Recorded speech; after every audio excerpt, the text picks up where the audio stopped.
Terus Sarah ngasih tahu lah foto-foto rumah kita ke Tante Firda. Tan, kenapa sih setiap kita di rumah ini selalu ngerasa nggak enak ya, kayak ada aura negatif, perasaan suka nggak enak gitu di rumah ini. Dicek lah sama Tante Firda.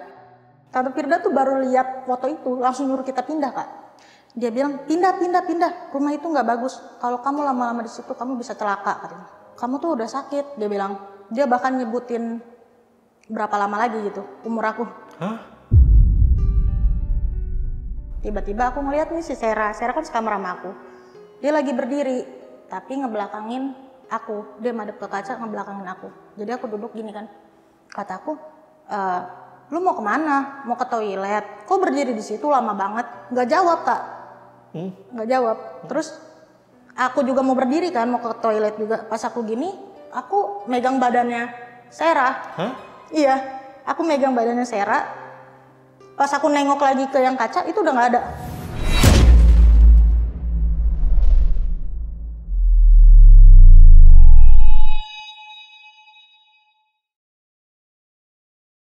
Guys, kali ini narasumber gua punya pengalaman saat ia dan juga teman-temannya itu ngontrak di sebuah rumah yang dimana dia udah bayar 1 tahun, tapi karena banyak kejadian horor, narasumber gue ini cuma kuat tinggal di rumah itu 5 bulan aja, guys. Dan di bulan pertama ketika tinggal di rumah tersebut, beberapa orang terdekatnya itu meninggal dunia dengan jarak yang berdekatan. Lalu apakah ada kaitannya dengan rumah kontrakan ini? Jadi langsung kita bahas aja di Saksi Misteri by Lentera Malam.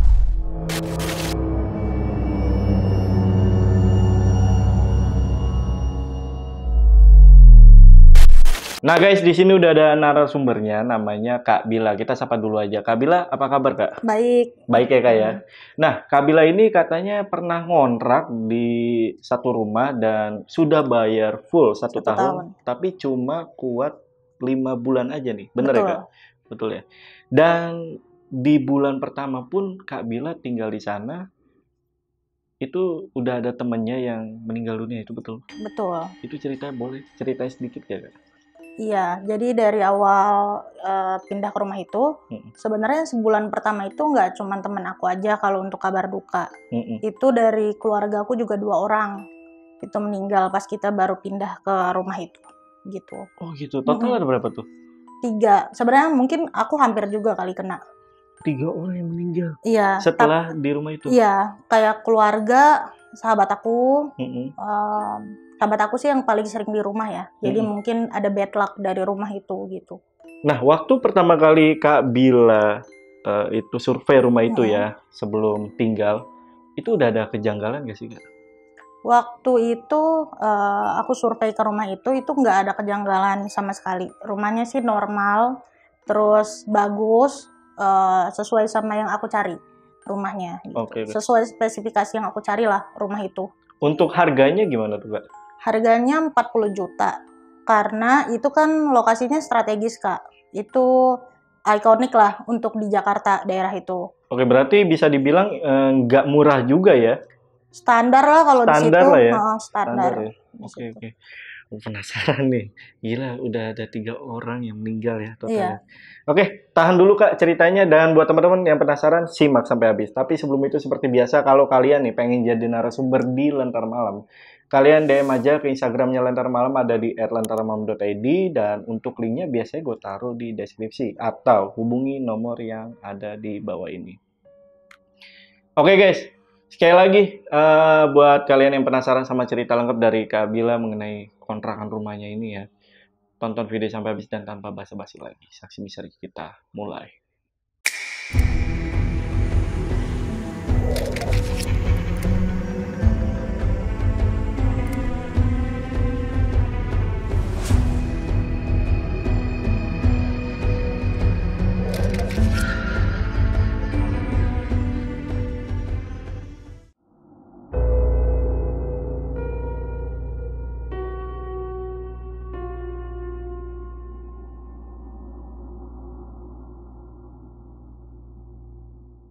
Jadi awal mulanya itu aku kan ngerunning perusahaan percetakan kemasan. Nah itu di daerah Hayam Wuruk, Jakarta Pusat. Nah, ada kejadian di kantor aku itu ada kebakaran, tapi 2 rumah dari kantor aku. Karena aku ngerasa nggak safety, kantor itu kan aku jadiin tempat tinggal juga, sama oma aku juga di situ, sama temen aku Sera. Jadi aku ngerasa nggak safety nih, kasihan sama oma. Jadi aku nyari-nyari lah rumah lain untuk kita tempatin, tapi kantor tetap berjalan gitu. Jadi aku nyari di online. Terus ketemulah iklan rumah itu. Rumah itu 2 lantai, 3 kamar, pas sama yang aku mau cari gitu. Sebenarnya ada beberapa rumah yang emang aku mau survei, tapi nggak tahu kenapa tuh aku pengen sama rumah yang aku lihat pertama itu. Jadi datanglah aku ke situ sama Sera sama Angel teman aku untuk survei. Pas aku survei itu aku ketemu sama si B ini yang punya rumah, sama tantenya. Nah, ketemu aku survei, ngelihat dari lantai 1, 2 ke dapur, udah full furnish gitu ya, semi furnish sih. Jadi udah banyak perabotan, aku ngerasa kayak oke, klik lah. Jadi aku nggak perlu keluar banyak duit lagi nih untuk beli AC dan furniturnya. Jadi aku udah oke sama rumah itu. Terus malamnya aku ajak oma aku ke situ untuk ngelihat langsung kan. Oma aku juga oke, terus oma aku yakin juga karena yang punya rumah ini kan latarnya agamanya bagus. Terus memang mereka ini punya usaha di bidang kayak pengajian, ponpes, terus keagama-agamaan gitulah. Jadi oma aku tuh serah karena oma aku kan emang udah umur terus suka ibadah. Jadi dia suka juga sama rumah itu. Jadilah kita bayar lunas Kak di hari itu juga rumah itu. Pas kita bayar lunas, kita pindahan tepatnya itu hitung masuknya 1 Juli 2024. Baru banget. Jadi pas aku masuk itu kan malam pertama ya. Jadi berbenah itu belum selesai. Di situ aku tempatin sama Sera, teman aku, partner bisnis aku, sama oma aku. Rencananya lantai 2 itu ada 1 kamar, itu untuk karyawan atau untuk om aku gitu kan. Terus udah kita malam pertama di situ itu berbenah lah, tapi belum semuanya Kak. Jadi kita tidur lah malam itu, mau tidur, tapi kok kita ngerasa badan kita tuh nggak enak gitu di rumah itu. Mungkin aku mikirnya kecapean kali karena kan baru pindahan. Malam-malam tuh pas mau tidur sekitar jam 1 itu aku ngedengar suara kayak garukan kayak kuku panjang gitulah di atas plafon aku. Terus antara lorong kamar mau ke belakang dapur itu kan ada pintu juga. Pintu itu tuh kayak dibuka tutup, bunyi kedengaran ke kamar aku. Terus aku sama Sarah kan kayak bunyi apa ya, cuman kita tuh kayak nggak mau cek Kak karena takut. Terus udah kita tidur aja malam itu sampai mungkin sekitar jam 2 itu ada bunyi kayak orang jatuh dari lantai 2. Bunyinya kenceng banget, gedebuk gitu kan. Aku sampai kebangun, terus sampai oma aku tuh WA, itu bunyi apa sih? Sarah kan juga kayak takut ya, kita semua ngedengar suara itu dari lantai 2. Posisinya lantai 2 kan belum ada orang, karyawan aku belum nempatin, terus om aku juga belum nempatin, jadi cuman lantai 1 aja yang ada orang. Ada bunyi gedebuk, cuman kita nggak berani cek Kak. Jadi kita langsung udah tidur aja gitu kan. Besoknya itu kan hari kedua berarti kita masih pindah-pindahan tuh, masih beres-beres. Nah mama aku dari luar kota dateng. Jadi di rumah itu ada mamaku, terus tante aku juga dari luar kota datang, bawa sepupu aku masih kecil, toddler gitu. Datang, jadi rumah agak rame lah. Mama aku suruh lah tidur di lantai 2, karena kan di atas itu ada AC juga kan. Jadi gak usah numpuk di bawah lah, tidur dia di atas. Tiba-tiba dia turun malam-malam itu. Dia turun bawa kertas. Dia bilang gini, kok ada tulisan ini ya di pintu lantai 2. Kertas itu tulisannya, halo, ini kamar aku. Kalau mau masuk, salam dulu ya. Kayak gitu tulisannya. Isinya tuh? Iya, dan kata aku merinding. Dan aku tuh ngelihat kertas itu udah posisinya tuh udah usang Kak. Jadi kertas tuh kayak udah usang, udah jelek, udah kotor. Tapi ada lakbannya juga udah kuning. Kata mama aku itu ketempel di lantai 2 di pintu. Oke. Sementara aku survei kan udah cek, itu nggak ada tulisan itu. Oh, waktu di survei nggak ada tuh? Nggak ada, aku kan buka sampai gagang pintu aku cek semua karena kan pakai deposit juga kan. Aku cek semuanya, oke banget lah. Terus aku kaget kan, kok bisa ada tulisan itu. Jadi mamaku nih ketakutan lah mau tidur di lantai 2. Akhirnya numpuk di lantai 1 kan tidurnya. Terus setiap malam itu, aku kan ada sepupu yang toddler. Malam itu dia nangis jerit-jerit. Malam pertama dia tidur di situ, bayi ini. Kayak orang kemasukan. Dia jerit-jerit, teriak-teriak, sampai kita bingung nih anak kenapa sih gitu. Kayak ketakutan. Terus udahlah, nyampailah hari ketiga. Di hari ketiga itu, oma aku tuh masak nasi. Masak nasi berkali-kali, basi. Aku ngomong, mah nasi kenapa belum matang? Kan aku manggil omaku kan. Oma, ini kenapa nasi kok belum matang? Kata oma aku, nggak tahu nih, udah masak 3 kali, basi. Malamnya, sekitar subuh lah, dapat telepon dari kampung. Mbah aku meninggal. Itu posisi kita baru 3 hari pindah. Mbah aku meninggal. Oma sama tante aku dan toddler itu, sepupu aku, adik sepupu, pulang ke kampung. Karena aku kan banyak kerjaan, jadi aku nggak pulang. Nggak ikut. Jadi cuman aku, Sera, sama mama aku tuh di rumah. Bertiga. Takutlah kita di rumah kan, karena masa baru pindahan, belum selamatan gitu. Udah ada kabar nggak enak. Datanglah nih sahabat aku, namanya Ninda. Sahabat aku nih datang buat berbelasungkawa. Tapi karena dia dekat sama kita, dia suka nginep di rumah. Jadi dia beraktivitas di rumah. Kebetulan kosnya juga deket dari rumah kan. Jadi dia memang sering ke rumah untuk main. Nginep lah dia berhari-hari. Pas dia nginep itu, ada suatu hari, dia ngomong kayak gini. Kita lagi posisinya di dapur jam 2 sore, itu lagi masak mie gitu. Kita masak mie, dia ngomong, di atas ada orang ya? Terus aku bilang, ada orang. Nggak ada siapa-siapa di atas, masih kosong aku bilang kan, karena kan mama di bawah juga. Kenapa emang? Nggak mau ngomong dia. Ternyata si Ninda ini ceritalah sama Sera, bahwa dia mendengar ada orang bolak-balik di atas kepala dia dengernya. Jadi Ninda tuh nggak mau ngasih tahu aku, mungkin dia takutnya aku jadi takut di rumah kan. Malah Sera ngasih tahu aku, jadi aku, oh ternyata gara-gara itu. Udah dia nginep kan berapa hari. Terus ada kalanya sekali tuh dia pulang ke rumahnya, pulang ke kosannya, dia dateng, dia bilang kayak gini, kamar gue diketok-ketok nih sama orang, dia bilang. Ini kamarnya di lantai berapa dia? Ini di kosan, lantai 4. Oh, di kosan ini? Di kosannya nih, dia lagi pulang. Jam 2 malaman tuh ya. Ini ada yang manggil nama lengkap gua nggak tahu siapa katanya. Kayak mau ngedobrak pintu gitu, saking kencengnya. Terus dia manggilin nama gua, jantung gua nggak beraturan nih.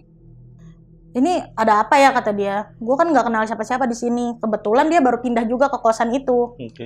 Jadi udah kan, ya udah lu tenangin diri aja. Udah besok kan mau kerja, gue bilang. Udah pulang lah. Besoknya dia pulang ke rumah kita. Pas pulang itu weekend. Ini berarti mbah aku sekitar 7 harian. Baru 7 harian dia nggak ada, mbah aku. Iya. Terus pulang ke rumah aku. Weekend kita keluar lah bertiga. Keluar ke Jakarta Selatan. Pulang ke rumah. Pas pulang itu besokannya dia ngomong, badan gue kok nggak enak ya, dia bilang. Kenapa lu? Sakit. Aku tahu dia ada sakit lambung, tapi nggak terlalu sering kambuh lah. Dia bilang sakit nih, perut gue sakit. Aku bilang kenapa lu kurang minum air putih kali? Mungkin dehidrasi atau apa. Aku sampai suruh dia makan, sampai aku suapin. Aku nyuruh dia minum obat lambung segala macem kan. Nggak membaik nih. Di situ dia udah mulai nggak mau makan, Kak. Dia nggak mau makan, terus dia udah sampai buang air di kasur, itu sampai dia pun nggak kerasa dia buang air di kasur. Jadi kita langsung bawa dia ke rumah sakit.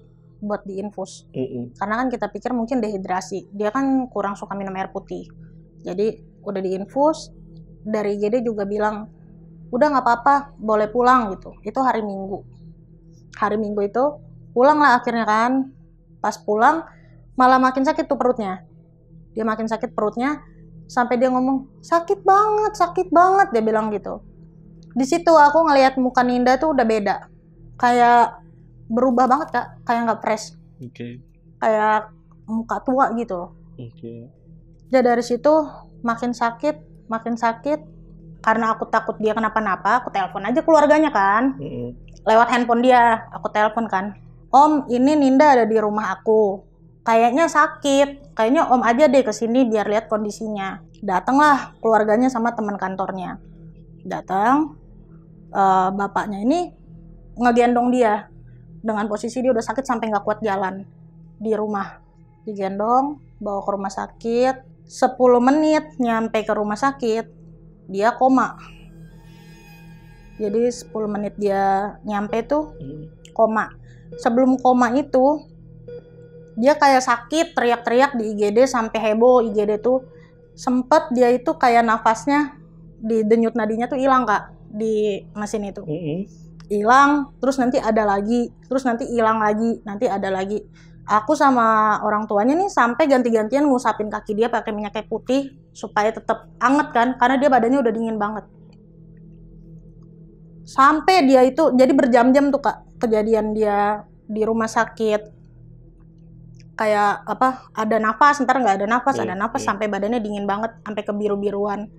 Udah itu aku gosokin sampai akhirnya stabil. Pas stabil itu sekitar jam 1 malam ya. 1 malam aku pulang lah ke rumah. Aku pikir dia akan oke lah, akan survive. Terus aku tidur, aku ngerasa dia udah ada keluarganya, jadi udahlah gitu. Aku tidur. Besokannya aku kan kontekan terus nih sama keluarganya, gimana nih kabarnya, masih koma, masih di ICU, segala macem, kata keluarganya. Aku teleponan terus sama bapaknya.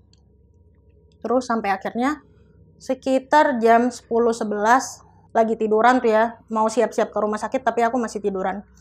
Terus aku cium aroma parfum dia, parfum sahabat aku ini. Kata aku, kok ada bau parfumnya dia gitu. Aku pikir apa parfumnya ketinggalan di rumah kan. Aku cari parfumnya nggak ada. Itu bener-bener lewat gitu di hidung aku. Aku langsung mandi buru-buru ke rumah sakit. Kenapa aku tuh siang ke rumah sakitnya? Karena kan udah ada keluarganya. Terus aku juga masih ada kerjaan by online yang harus aku selesain. Jadi aku tuh masih santai gitu di rumah. Sampai bapaknya aku WA-in, gimana kabarnya, nggak balas-balas nih. Aku posisinya udah nyium parfum itu kan. Mandi buru-buru sama Sarah, langsung ke rumah sakit. Pas aku nyampe rumah sakit itu, ternyata dia udah meninggal. Jadi dia udah meninggal. Mungkin bau parfum itu dia kayak pamit gitu. Dia udah meninggal. Aku masuk ke kamar ICU itu, terus aku lihat dia udah nggak ada ya di situ. Aku benar-benar udah nggak bisa mikir kenapa gitu anak ini sampai kayak gini gitu.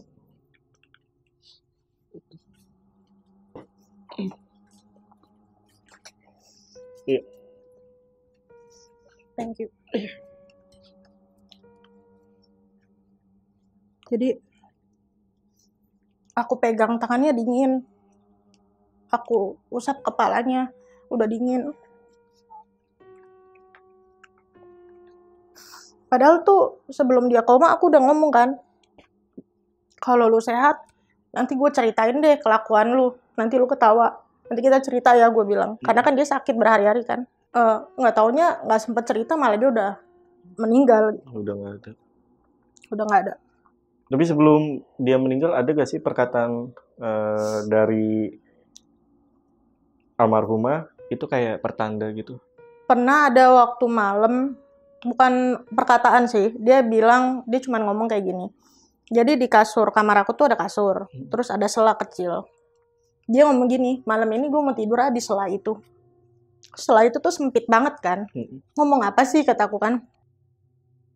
Udah tidur aja di kasur gua, ngapain lu tidur di sela-sela yang sempit itu. Dia mau tidur di situ. kayak di dalam kubur lah ibaratnya. Iya, dia ngomong kayak gitu. Terus dia ngomong yang ada orang manggil dia, nama lengkap dia, mungkin malaikat atau apa, aku nggak tahu. Dan dia selama di rumah itu, aku ngerasa kondisi mentalnya tuh kurang baik.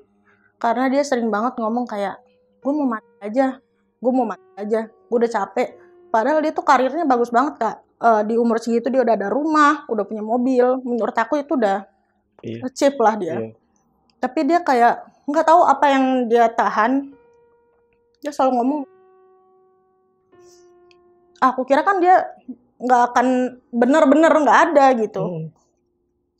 Udah pas aku di rumah sakit kan udah kacau tuh keadaannya kan. ICU rame, teman-teman kantornya datang semua.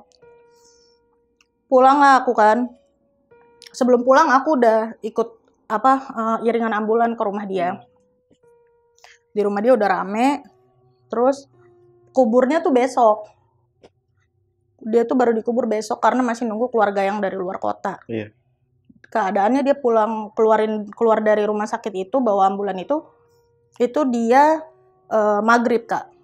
Jadinya masih besok, nggak bisa malam itu juga langsung dikubur. Nyampe di rumahnya, aku bilang kenapa nggak langsung, kan kadang-kadang ada ya Kak yang langsung dikubur juga walaupun sore malam gitu. Betul. Kenapa nunggu besok? Aku ngelihat dia tuh kondisinya aku udah nggak sanggup lah gitu. Maksudnya kasihan gitu kan, dia harus masih diinepin lagi gitu.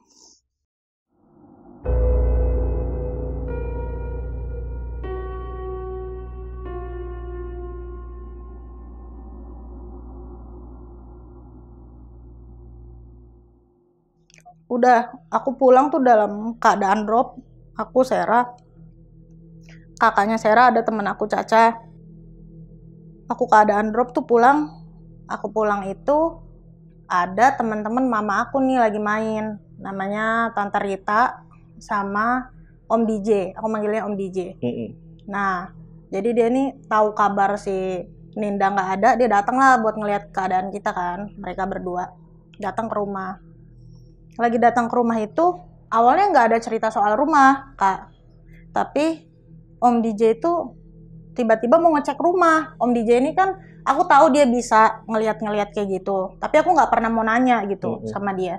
Datanglah dia ke rumah, lagi ngobrol-ngobrol. Dia mau lihat, boleh nggak gue lihat ke atas? Oh ya udah Om, kalau mau lihatlah aku anterin ke atas kan. Dia ngecek kamar, dia cek. Terus dia turun ngobrol kan.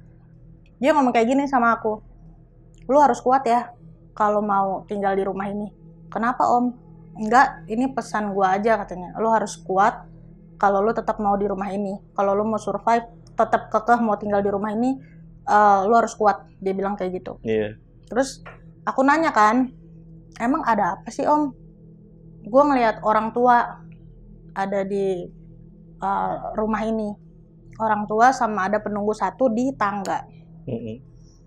Terus aku bilang, kayak apa yang di tangga itu? Karena kan mengingat sering ada suara di dapur. Jadi dapurnya itu kan ada tangga sama toilet. Jadi deketan kan. Aku pikir soalnya ada suara Om. Suka buka tutup pintu dapur. Emang apa yang ada di tangga? Si Om itu nggak mau ngomong lah. Dia ngerasa kayak ada yang ngawasin, ngeliatin dia ngomong sama aku. Om DJ ini ngomong, ini si Ninda ada pesan buat lo, kata dia. Aduh. Padahal itu kan dia baru banget nggak ada ya. Kenapa emang? Pesannya jangan sampai kayak dia. Jangan sampai berakhir kayak dia. Lo disuruh jaga diri, disuruh jaga kesehatan, jangan sampai berakhirnya kayak dia. Ngomongnya kayak gitu. Aku kan masih dalam keadaan kacau ya pikiran aku. Jadi aku nggak terlalu mikirin lah. Besoknya Tante Rita ini datang lagi ke rumah.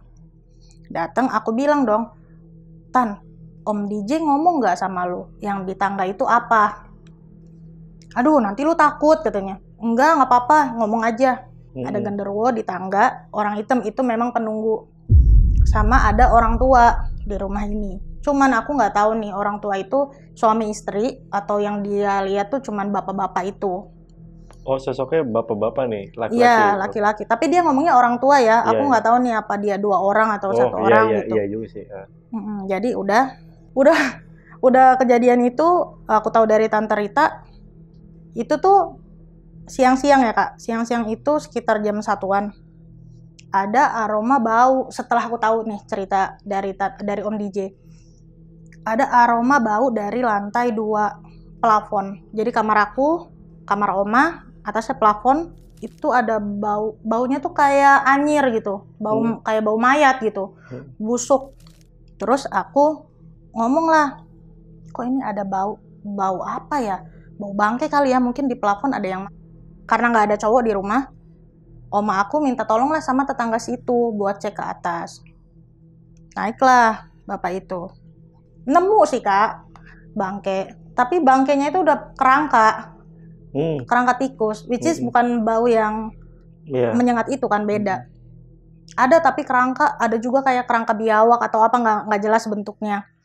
Udah kan, baunya jadi nggak hilang-hilang Kak. Itu tuh setiap siang aroma itu suka kecium sampai kita tuh tabur bubuk kopi di atap supaya nggak bau.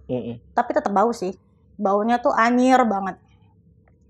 Udah dari situ setiap malam selalulah ada bunyi garuk-garuk sekitar jam 1, jam 2. Itu ada suara garuk-garuk dari atas. Aku pikir apa itu, binatang atau apa. Kalau tikus kan nggak mungkin bunyinya kayak krek gitu. Itu setiap jam 1, jam 2. Jadi kejadian itu udah bikin kayak kita mulai nggak nyaman nih sama rumah itu kan. Ada satu momen dimana aku lagi nggak enak badan.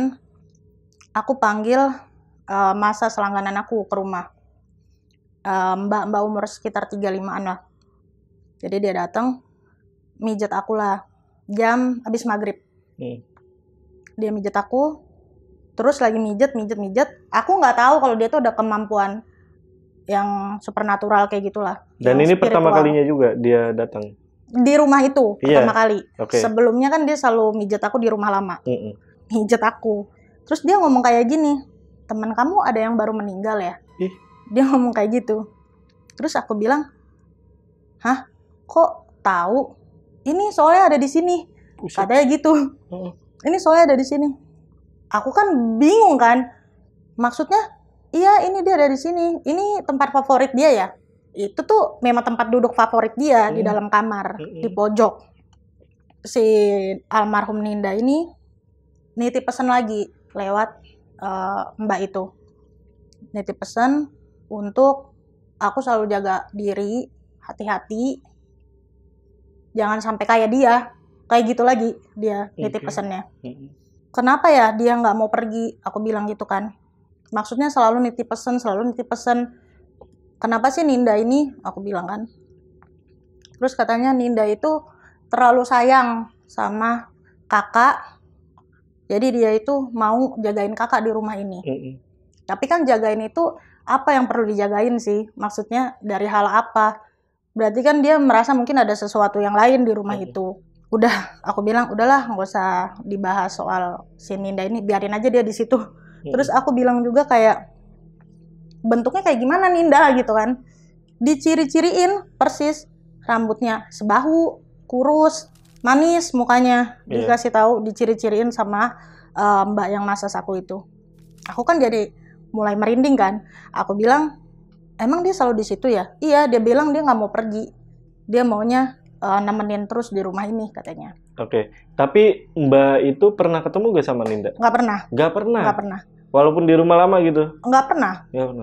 Nggak pernah, dan dia nggak tahu cerita apa-apa kan, karena dia datang cuma buat masas. Tapi dia bisa ngomong kayak gitu. Sampai ngasih tahu ciri-cirinya. Itu jelas banget kan. Udah kan, mbak itu ngomong, kamu kuat juga ya di rumah ini. Terus aku bilang, maksudnya apa? Kok ngomong kayak gitu? Aku jadi ingat perkataannya Om DJ. Lo harus kuat di rumah ini katanya kan. Terus kenapa emang mbak? Nggak apa-apa sih, cuman auranya tuh jahat di rumah itu katanya. Udahlah dia pulang. Aku udah mulai nih, masih pikiran masih kacau. dapat telepon lagi. Bude aku meninggal. Itu sekitar mungkin 8 hari setelah Ninda nggak ada, 8-9 hari setelah Ninda nggak ada. Bude aku meninggal kan. Aku bilang, buset, udah baru banget loh kita 1 bulan, masa 3 orang berturut-turut meninggal. Walaupun aku nggak sangkut pautin sama rumah itu ya, tapi kenapa pas kita tuh belum sempat selamatan karena yang ini baru meninggal, yang ini baru meninggal, ini lagi meninggal bude aku kan. Udah tuh, aku udah mulai kayaknya aneh deh rumah ini. Terus ada bisnis aku, bisnis percetakan kemasan aku, sama ada bisnis kaki lima aku. Aku kan kayak buka booth gitu di beberapa titik. Saat itu udah 3 titik. Itu tuh tiba-tiba mengalami merosot gitu Kak omsetnya. Jadi dari percetakan aku yang biasanya rame, bener-bener rame, tiba-tiba merosot. Terus bisnis kaki lima aku merosot. Kayak dibikin terkuras abis gitu. Kayak bingung gitu, kenapa kok tiba-tiba banget nih setelah pindah ke rumah ini, temen aku meninggal, keluarga aku ada yang meninggal, terus sekarang bisnis aku merosot. Aku udah merasa nggak beres lah. Jadi Om DJ ini ada ngomong juga ke aku, dia bilang rumah ini akan nguras dompet aku. Oh, sempat bilang. Sempat bilang kayak gitu, rumah ini akan menguras dompet aku. Terus aku bilang apa yang harus aku lakuin? Ya nggak ada sebenarnya. Cuman lu kalau mau tetap di sini ya lu harus kuat aja. Kecuali lu pindah lagi. Mulailah itu aku kayak berpikir kan, apa ini pengaruh dari rumah? Aku kan nggak percaya ya Kak sama mungkin ada rumah sial atau apa tuh, kayaknya nggak make sense gitu.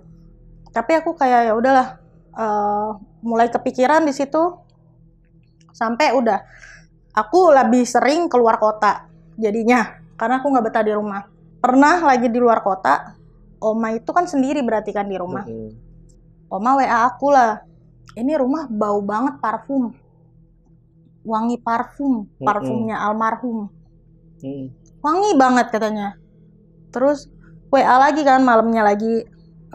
Om aku kan suka begadang Kak, jadi malamnya sekitar jam 1 dia WA lagi. Ini suara garuk-garukannya kenapa nggak hilang ya? Oma tuh jadi takut di rumah sendiri, dia bilang kan. Terus aku bilang ya udahlah, mungkin binatang, udah tidur aja nggak usah mikirin apa-apa, aku bilang gitu. Aku masih di luar kota itu, pulang lah.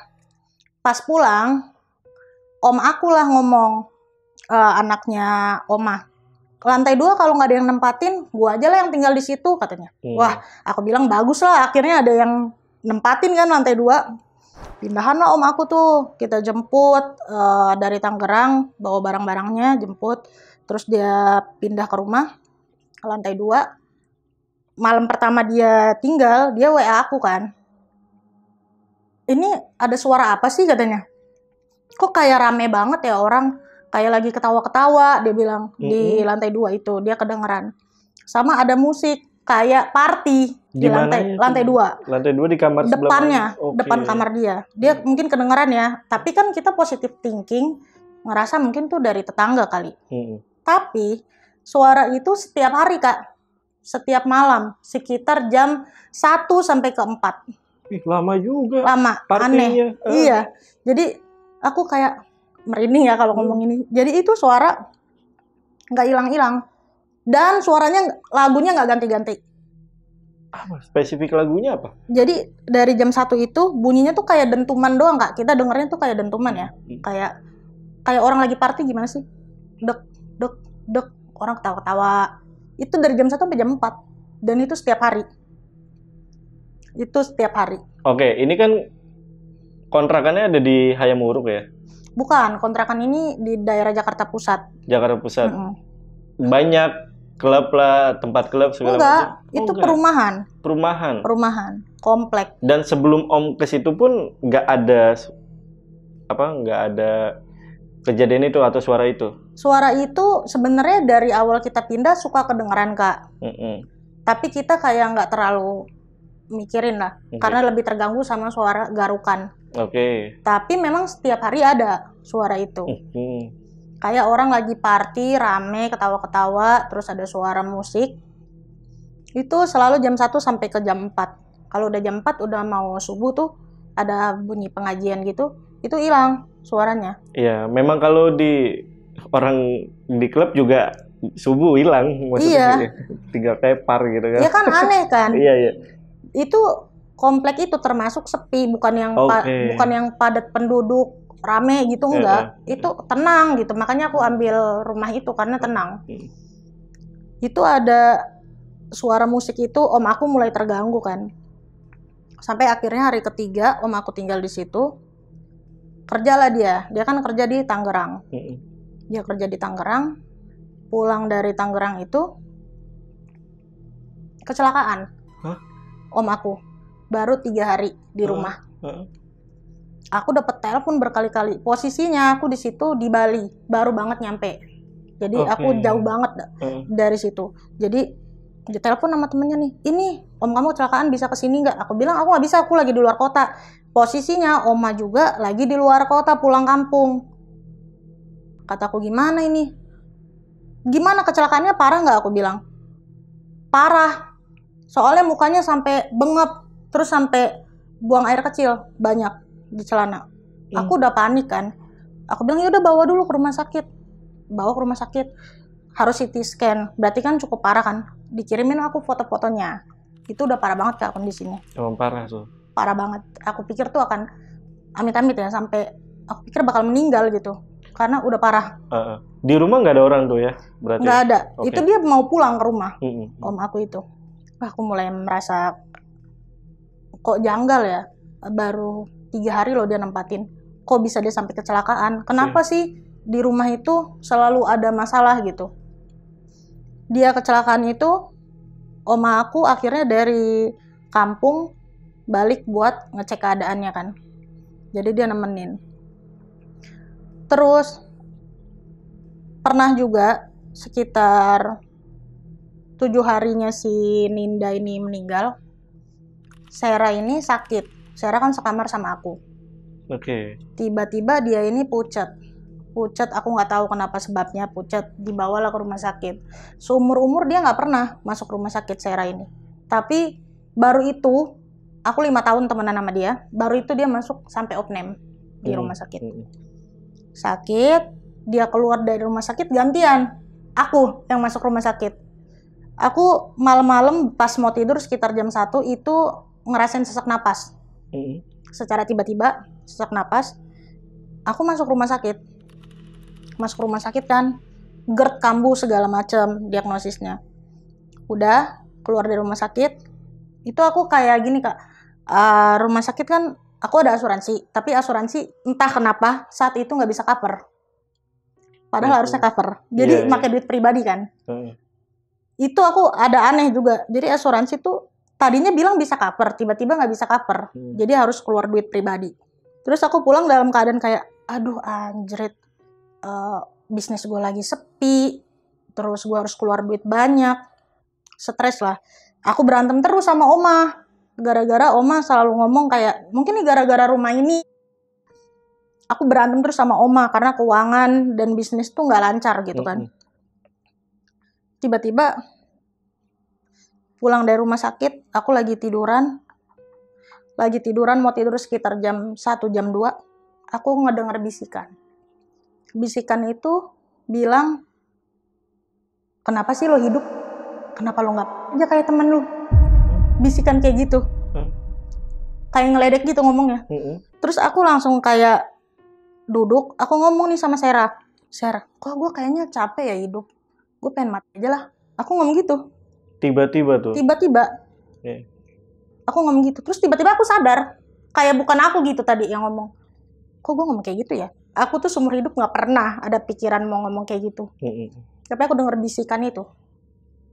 Ini kebetulan ada Kak Seranya. Kak Sera itu bener dia ngomong kayak gitu? Belum pernah sebelumnya? Iya, karena tipikal dari Kak Bila ini kayaknya bukan orang yang gampang menyerah ya. Bener ya? Iya.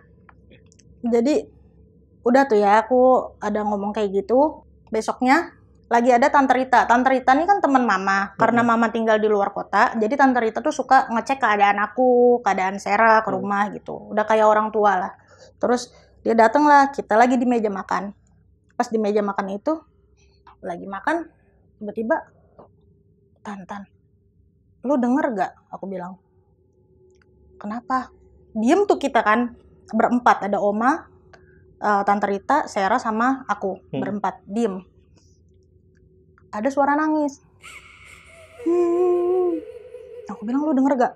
Langsung pada merinding, karena dengar semuanya. Semuanya dengar. Aku kira itu tuh mungkin dari suara masjid atau apa. Tapi masjid jauh dari rumah. Itu setiap jam 12 sama jam 3 mau asar suara orang nangis. Aku nggak tahu ya, karena itu nangisnya setelah almarhum tuh nggak ada. Baru muncul gitu. Iya, baru ada suara-suara nangis itu. Kita selalu dengar. Saking seringnya ada kejadian aneh tuh kita sampai udah nggak pernah terlalu mikirin gitu Kak, karena kan setiap hari di situ ya. Jadi ya udahlah setan kali. Ada suatu ketika malam-malam aku kebelet pipis. Aku kebelet buang air, aku ke belakang, mata aku tuh tiba-tiba tertuju ke tangga. Di tangga itu aku ngelihat ada sosok hitam tinggi lagi berdiri di tangga. Itu aku nggak jadi buang air. Aku masuk lagi ke kamar. Jelas itu lihat. Jelas banget, dan dia tuh berdiri diem aja gitu di tangga yang bagian atas. Jadi aku langsung kayak, aduh, langsung masuk ke kamar, tutup selimut, nggak jadi pipis. Sebenarnya aku udah kebelet banget ya waktu itu, nggak jadi gara-gara ada itu. Itu pertama kalinya ngeliat penampakan di rumah itu berarti? Pertama kali di rumah itu iya, pertama kalinya. Ya, sosok itu. Paling kalau ya? Suara-suara aja sih biasanya, lebih seringnya. Selain ada penampakan yang aku lihat di tangga, aku juga pernah, pokoknya kejadiannya selalu jam 1, jam 2 malam. Aku pernah, jadi aku mau tidur, tapi aku ngedengar suara garukan kuku. Aku ngedengar suara garukan kuku itu kayak kebangun. Tiba-tiba aku ngeliat nih si Sera kan sekamar sama aku. Dia lagi berdiri, tapi ngebelakangin aku. Dia madep ke kaca ngebelakangin aku. Jadi aku duduk gini kan. Kata aku, lu mau kemana? Mau ke toilet? Kok berdiri di situ lama banget? Nggak jawab Kak. Nggak jawab. Terus aku juga mau berdiri kan, mau ke toilet juga. Pas aku gini, aku megang badannya Sera. Hah? Iya, aku megang badannya Sera. Pas aku nengok lagi ke yang kaca, itu udah nggak ada. Itu aku langsung tutup selimut sih. Itu padahal lama berdirinya ya? Lama. Jadi aku udah kayak mau siap-siap mau ikut ke belakang, karena kita kan takut kalau malam. Jadi aku mau ikut dia gitu ke belakang. Jadi aku bilang, lu ngapain sih berdiri di situ, mau ke toilet? Lama banget, kataku gitu. Pas aku lagi mau beranjak gini, kepegang lah badan dia. Ternyata badan dia Sera yang asli. Lagi tidur. Sampai dia kebangun, terus dia bilang juga kan, kenapa sih? Enggak, gua kira lu tadi mau pipis. Aku bilang gitu. Aku langsung tutup selimut. Takut. Dipanggil diem aja ya? Padahal aslinya Kak Sera bawel nih kayaknya ya? Iya. Bawel karakternya. Iya. Oke. Pernah juga aku sering lihat di ruang tamu. Di ruang tamu itu sering. Itu jam berapa aja sih Kak? Itu selalu kayak, kadang ada orang yang mondar-mandir. Sampai pernah, waktu itu aku kira Sera sama temen aku satu lagi, namanya Nuri. Nuri ini suka nginep juga ke rumah. Nah, aku kira Sera ini lagi ngobrol sama Nuri. Karena aku ngeliat Nuri tuh berdiri di ruang tamu. Pas aku samperin ke depan, hilang Nuri. Hilang dan Sera cuma sendiri. Padahal aku lihat berdua. Jelas itu berdua. Jelas banget. Aku bilang, lah mana si Nuri tadi kan di sini? Apaan sih, orang udah pergi dari tadi? Kata Sera. Aku langsung kayak, siapa yang gue lihat ya? Kayak gitu. Ini kan kejadian ini yang lebih parahnya itu setelah almarhumah meninggal nih ya. Betul. Dan bahkan tadi kita sempat ngobrol sedikit kalau Kak Bila itu sampai ke Bali itu ternyata nggak cuma bisnis, mungkin ada sesuatu juga tuh. Betul. Yang tadi. Itu kenapa tuh Kak? Jadi waktu itu kan lagi ada tantenya Sera. Namanya Tante Firda. Tante Firda ini lagi datang. Jadi rumah kakaknya Sera ini kan di Tangerang. Jadi kita ke Tangerang lah. Nah, Tante Firda ini kan punya kemampuan lebih. bisa lihat gitu. Tapi aku nggak pernah Kak ngobrolin apa-apa. Tante itu bilang, kamu ini ada temen yang ngikutin, ada temen yang meninggal itu yang ngikutin katanya. Terus aku bilang, kok tahu tante ini ada temen aku yang meninggal, lagi-lagi kan kayak gitu. Kenapa ya Tan? Iya dia deket banget sama kamu soalnya. Jadi dia maunya nempelin kamu terus. Terus Sarah ngasih tahu lah foto-foto rumah kita ke Tante Firda. Tan, kenapa sih setiap kita di rumah ini selalu ngerasa nggak enak ya? Kayak ada aura negatif. Dicek lah sama Tante Firda. Tante Firda tuh baru lihat foto itu, langsung nyuruh kita pindah Kak. Itu berapa bulan setelah ditinggal situ? 4 bulan. 4 bulanan, oke. Dia bilang, pindah. Rumah itu nggak bagus. Kenapa Tan? Enggak, rumah itu nggak bagus. Kalau kamu lama-lama di situ, kamu bisa celaka katanya. Terus, kamu tuh udah sakit, dia bilang. Enggak, Tante Firda kan nggak tahu ya sakit aku. Kamu tuh udah sakit. Dia bahkan nyebutin berapa lama lagi gitu, umur aku. Hah? Iya. Pada saat itu? Berapa lama? 2 tahun. Wah gila. Terus? Bukan umur ya, mungkin dia maksudnya aku tuh akan sakit drop parah dalam 2 tahun ke depan. Jadi Tante Firda tuh memang punya kemampuan lebih gitu. Jadi kamu harus dibersihin, kata Tante Firda. Terus Sarah juga harus dibersihin. Pokoknya yang di rumah itu harus dibersihin lah. Karena ada yang gak bagus-bagus lah gitu di rumah itu. Jadi kita ke Bali. Ke Bali itu ada liburan juga Kak. Liburan. Tapi sekalian, karena Tante Firda nih percaya laut itu bisa menghilangkan aura negatif. Oh, disuruh ke kita laut ke laut gitu. Oke. Iya. Ini bukan musyrik ya. Aku juga nggak percaya banget, tapi lebih ke mungkin bisa membantu lah. Karena kan memang aku juga suka pantai. Jadi kita berendam lah di situ. Jadi dari situ Tante Firda ngomong lah, cepatlah pindah sebelum ganti tahun. Semakin lama menyelakai semua yang ada di rumah itu. Oma aku dibilang akan stroke kalau tetap bertahan di rumah itu. Jadi Tante Firda tuh ngelihat rumah itu aura negatifnya kuat. Dan ada cerita juga, pernah ada bau bangke itu kan Kak, yang sering banget bau bangke. Berkali-kali. Aku suruh cek si bapak tetangga kita yang suka ngebantuin. Aku panggil dia lagi kan. Ini baunya makin menyengat, aku bilang kan, bisa nggak dicek? Sebelum masuk, dia masih depan pagar. Aku dengar dia itu ngobrol sama tetangga. Jadi kedengeran nama aku. Dia ngomong kayak gini. Setiap masuk rumah ini tuh saya selalu ingat sama almarhum deh. Kasian ya, almarhum itu lagi sukses-suksesnya malah meninggal. Aku denger itu kan. Cuman maksudnya almarhum yang mana nih kan? Iya, saya suka ingat sama bapak sama ibu.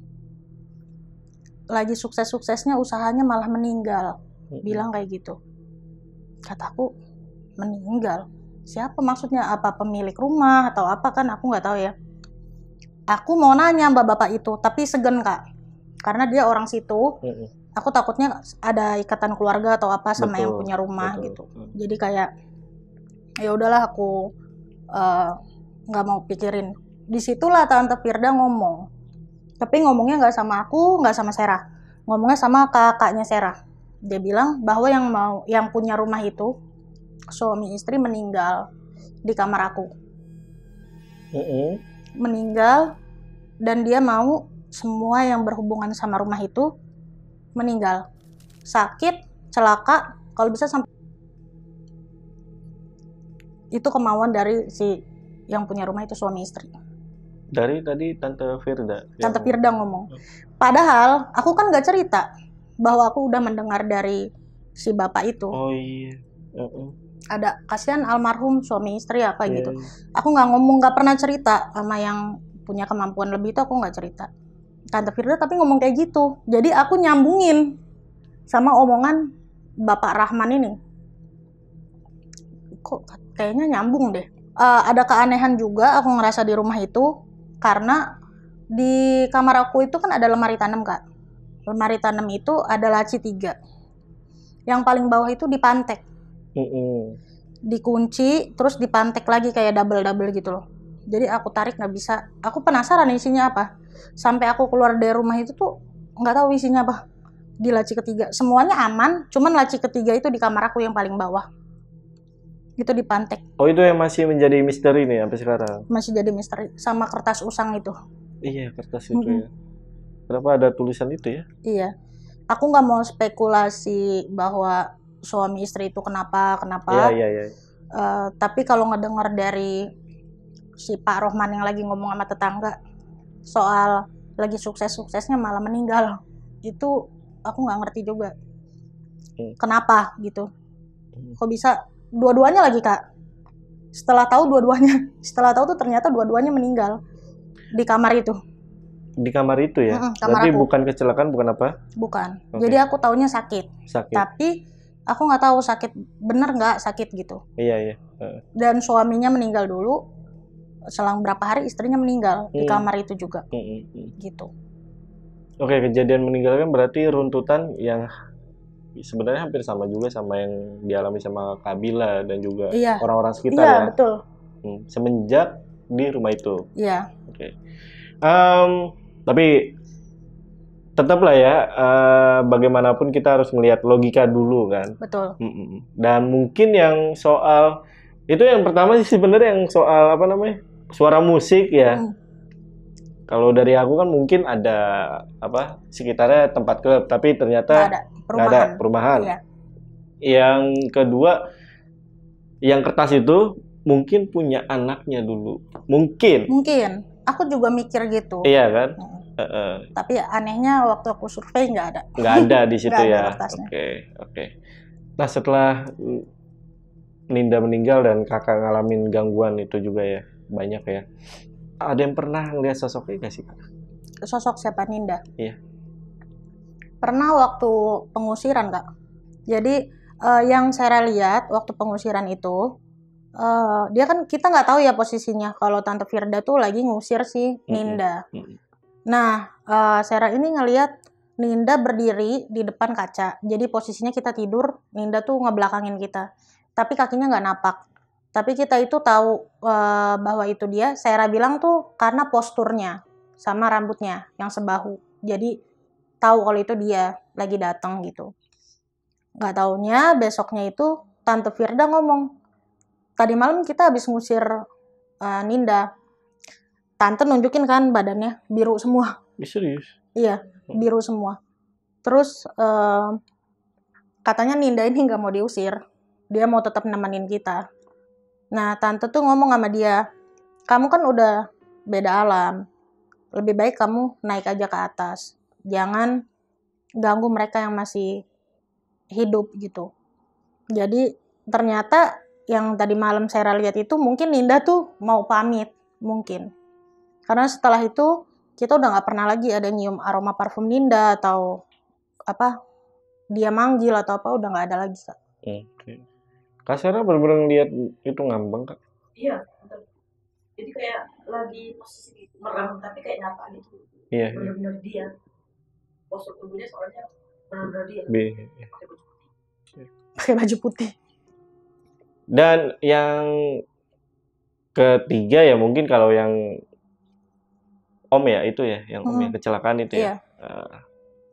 Ya itu mungkin ya lagi ini aja, lagi apa namanya takdirnya. Nah tapi si Om itu pada akhirnya gimana? Apakah setelah kecelakaan masih tinggal di situ atau enggak? Setelah kecelakaan nggak selang lama kan dia baru nempatin tuh. Itu mau pindah juga, jadi barengan sama aku pindah keluar dari situ. Sempet masih tinggal di situ? Sempet, tapi dia kayak lebih sering nginep di kantornya jadinya daripada tidur di rumah gitu. Dia ngerasa juga gak kejadian dia itu ya berkaitan sama rumah itu? Iya, dia ngomong sih, ada ngomong kayak kenapa rumah ini apa kayak gini ya. Gue nggak pernah sampai lagi jalan pulang tuh. Masalahnya dia kecelakaannya tuh nggak ditabrak orang, Kak. Dia kecelakaan tiba-tiba kebanting dari motornya sendiri. Gitu. Kecelakaan tunggal ya? Iya, jadi dia tuh kayak kenapa ya? Gue nggak pernah kayak gini. Masa baru berapa hari pindah ke rumah? Ya sama lah kayak aku, baru berapa hari pindah kok ada kejadian ini, kejadian itu. Dialamin juga sama om aku. Iya. Dan yang tadi ya lanjutin pertanyaan ya, yang berikutnya adalah bisnis yang turun itu omset segala macam. Apakah itu murni penurunan karena sepi pelanggan atau ada hal lain sih Kak? Kalau dari itu, jadi aku tuh buka usaha itu kan udah 1 tahunan, yang kaki lima itu selalu rame. Tapi pas aku pindah ke rumah itu drastis turun. Jadi customer aku tuh kayak ngomong tempat aku tutup, usaha aku, dia ngelihatnya kayak tutup gitu. Jadi dia nggak kelihatan kalau buka gitu. Jadi kayak dikira orang tuh tutup. Nah itu kan nggak beres ya, semenjak aku pindah di situ sih. Nah waktu disuruh ke pantai itu Kak, yang di Bali itu ngelakuin pembersihannya itu seperti apa Kak? Waktu ngelakuin pembersihan itu aku cuma disuruh berendam aja sih Kak, nggak ada syarat-syarat yang khusus gitu. Cuman pas berendam tuh kayak niat aja untuk ngelepasin hal-hal buruk yang nempel di badan aku, di diri aku gitu. Jadi hanya itu aja ritualnya, kayak bukan ritual sih, buat pembersihan aja lah kayak gitu.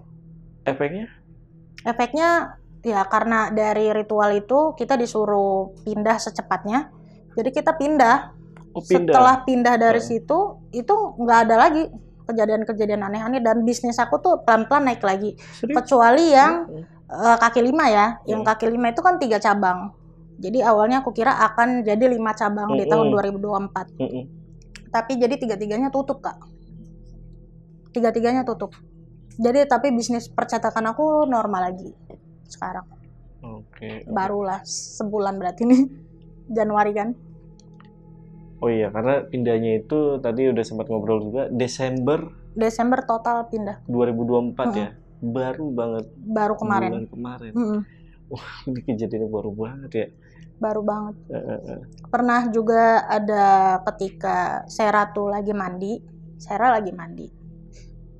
nggak tahu kenapa, itu tiba-tiba keluar kecoa, puluhan. Padahal plafon itu rapet. Terus selokan itu ada batu buat nutup selokannya. Tapi tiba-tiba ada kecoa puluhan keluar dari nggak tahu. Sarah udah panik kan, dia takut kecoa. Jadi dia lari ke depan, begitu dibuka lagi pintunya, itu udah puluhan serangga. Nggak tahu dari mana. Kak Sarah tuh pasti berisik banget pas ketakutan ya. Heboh banget sih. Iya. Sama bagian belakang tuh toilet Kak. Itu kan aku pasangin keset anti slip karena kan ada oma ya, orang tua. Pernah waktu maghrib oma itu mau ke toilet wudu, dia ngelihat ada kelabang itu besar dan tebel gitu badannya. Aku juga baru lihat sih ada yang kayak gitu. Keluarlah oma dari toilet, tiba-tiba dia bilang kayak ada yang nyandung dia gitu. Aku ngedengar dia teriak kan, gedebuk gitu, jatuh oma. Jatuh pas depan toilet. Terus aku bilang kan ini kesetnya anti slip, harusnya nggak kepleset kan. Terus oma udah tuh aku usapin kan, kata oma oma ngelihat kelabang katanya. Ya udah aku cek dong ke toilet, ada Kak kelabangnya. Aku langsung, salahnya aku mungkin ya, bunuh. Aku keluar, kepleset juga. Ada yang nyandung, ada fotonya juga sampai memar parah. Nyandung itu kan beda sama kepleset ya. Nyandung itu kan kayak ada yang... Betul. Ya? Iya. Kayak ada yang ngecegah gitu ya. Iya. Kalau kepleset juga menurut aku karena kesetnya anti slip, harusnya sih nggak kepleset. Wah, waktu jatuh itu kesandung atau pleset nih? Pleset itu biasa ke belakang gitu mungkin ya. Kayak ada yang jegal kaki gitu. Wah, itu dia. Aku nggak sempat pegangan Kak. Cuman tangan kiri aku untungnya aku cepet megang wastafel karena ada wastafel. Kalau nggak aku mungkin udah kejedut atau udah luka lah gitu. Itu biru pas aku lagi minum air tuh kan, pas jatuh minum air lagi black out kayak nggak bisa ngelihat, gelap mungkin shock. Kecium parfumnya Ninda tuh kayak, kenapa sih lu, kenapa jatuh gitu, mungkin ya, mungkin. Iya. Dia kayak ngecek keadaan aku lewat parfumnya. Nah, waktu pembersihan ke pantai itu kan juga ada indikasi bahwa ya ini arwah Ninda kan masih ngikutin nih ya. Mm-mm. Setelah pembersihan, apakah masih ada? Maksudnya masih diikutin gitu kan? Setelah pembersihan, aku nggak pernah lagi nyium parfum dia. Aku nggak pernah lagi. Mm-mm. Karena dia selalu nandain lewat parfum. Jadi dia tuh selalu nandain parfum, kalau nggak dia manggil. Manggil? Betul, dia Heeh. manggil. Kayak berapa kali tuh di rumah, Kak. Dia manggil aku kan kakak. Mm-mm. Kakak, Kak, gitu. Itu suara dia banget. Aku sampai ngomong sama Sarah, lu denger gak? Enggak, udah nggak usah didengar gitu. Sarah ngomong gitu.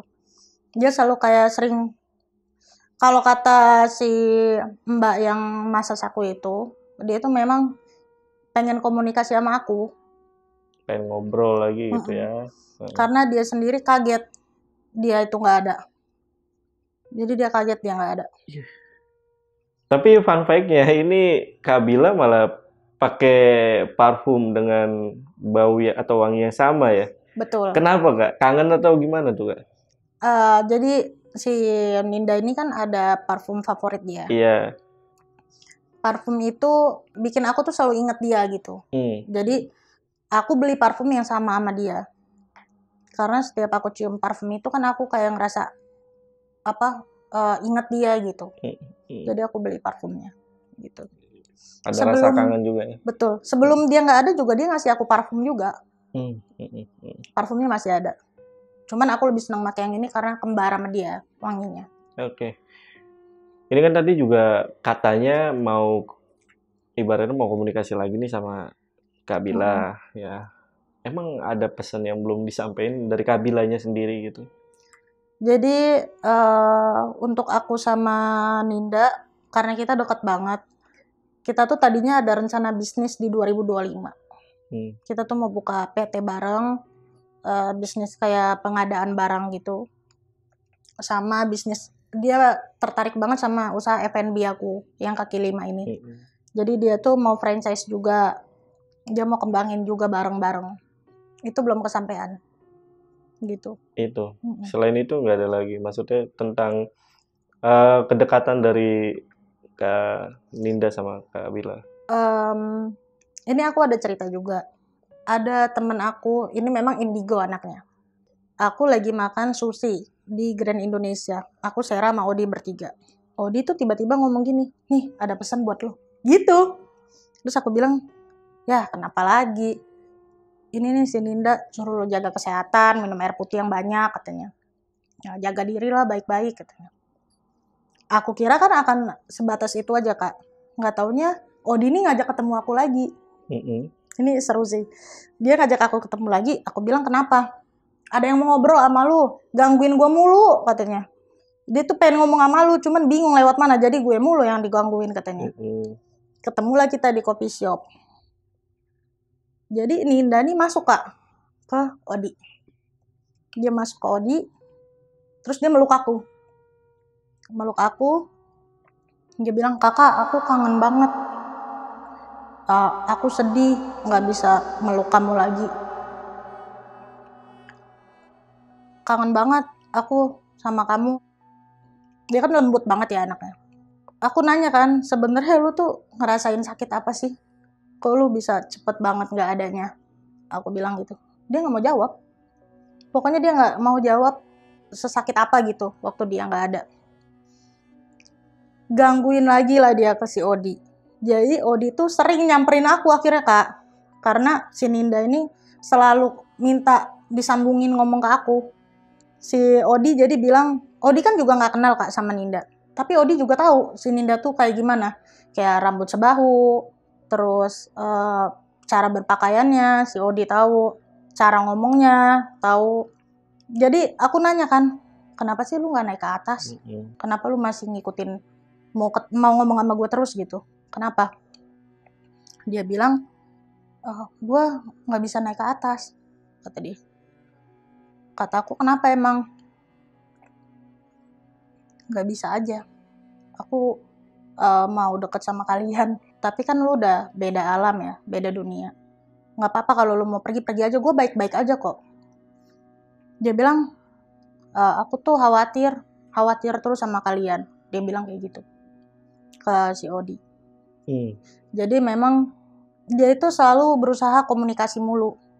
Terus dia aneh Kak, jadi si almarhum ini ngomong ke Odi nyampein ke aku kalau di rumah yang aku tempatin itu ada yang lain-lain juga, dia bilang. Yang di dapur, yang di kamar aku, dia bisa lihat semuanya. Jadi dia bilang kenapa dia itu nemenin aku terus, karena dia jagain dari makhluk-makhluk lain yang ada di rumah itu. Itu aku percaya nggak percaya ya Kak.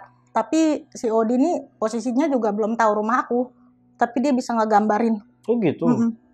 Benar-benar tepat gitu. Tepat kayak di kamar ada lampu yang bentuknya gimana, posisi dia di mana, terus kayak di dapur kayak gimana, sampai ada aroma bau bangke pun Odi ngomong. Odi bilang di rumah lu tuh suka ada bau kayak bangke tikus ya, ngomong gitu. Padahal kan dia nggak tahu rumah aku, nggak pernah mampir karena kan baru pindah. Jadi Ninda nih kayak mau jagain lah katanya, gitu.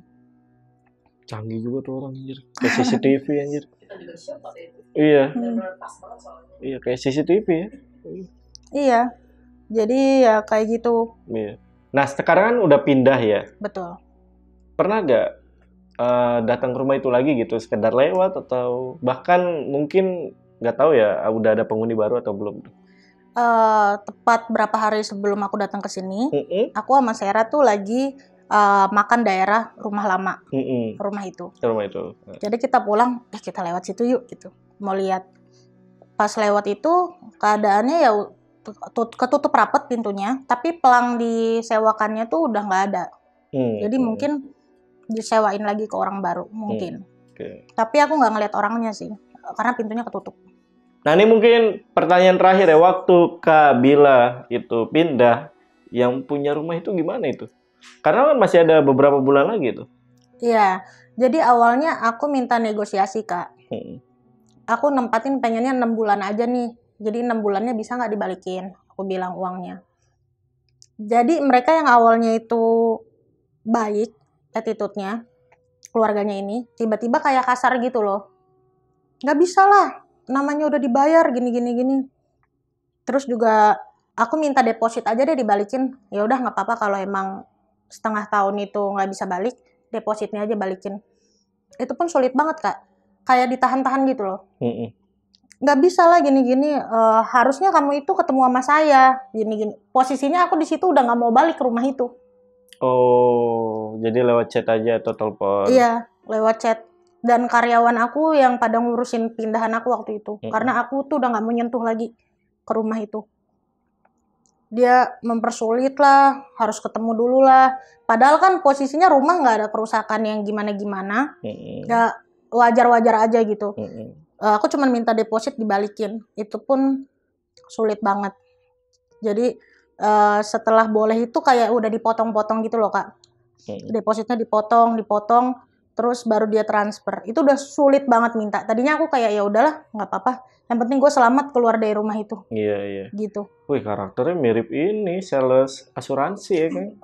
Pada saat ini nawarin baik, pas nagih ininya. Iya. Mungkin sih kayak kalau aku sih mikir ya namanya juga kita udah bayar buat setahun. Iya, mungkin ya udahlah gitu. Tapi masa deposit aja itu kan, kalau deposit emang uang kita ya. Iya benar. Dibalikin aja susah banget, malah kayak dipotong-potong gitu. Alasannya apa? Pasti kerusakan segala macam ya. Iya, kerusakan gitu. Dia dipotong kayak buat apa ya? Apa sih waktu itu dipotongnya? Ya buat yang kayak lampu. Lampu mati yang gitu-gitu. Lampu mati. Banyak ya. Dipotong. Jadi itu ya ngerasa aneh juga lah ya pasti ya. Kok ini dipotong sih gitu ya. Ya cuman kayak ya udahlah Kak, yang penting sih aku, om aku, Sera tuh semua selamat dari situ. Ya, karena benar. Karena kakaknya Sera juga selama Sera tinggal di situ mimpi terus. Mimpiin Sera dikelilingin iblis di rumah itu. Iya, gitu. Jadi kayak cicinya tuh berkali-kali mimpi Sera itu kayak mau dijahatin lah, dikelilingin iblis lah, ada tanduk. ekor, banyak macamnya sampai ada kayak bola api Iya. ke ngehantam ke Sera terus Iya, iya. gitu. Oke. Ya, bersyukurnya udah pindah dan juga semoga nggak ada lagi kejadian yang seperti itu lagi ya, kayak salah pilih rumah segala macam ya. Iya. Oh, ini satu lagi deh. Pas pindah di rumah itu selamatan nggak pada akhirnya? Pada ulang tahun aku di Septembernya selamatan buat selamatan ya? rumah itu Nggak ada efek ya? sekalian. Nggak ada efek, Oke, udah. malah makin serem. Udah, itu aja. Ya udah, gue Jamal dari Lentar Malam dan Kak Bila izin pamit. Bye.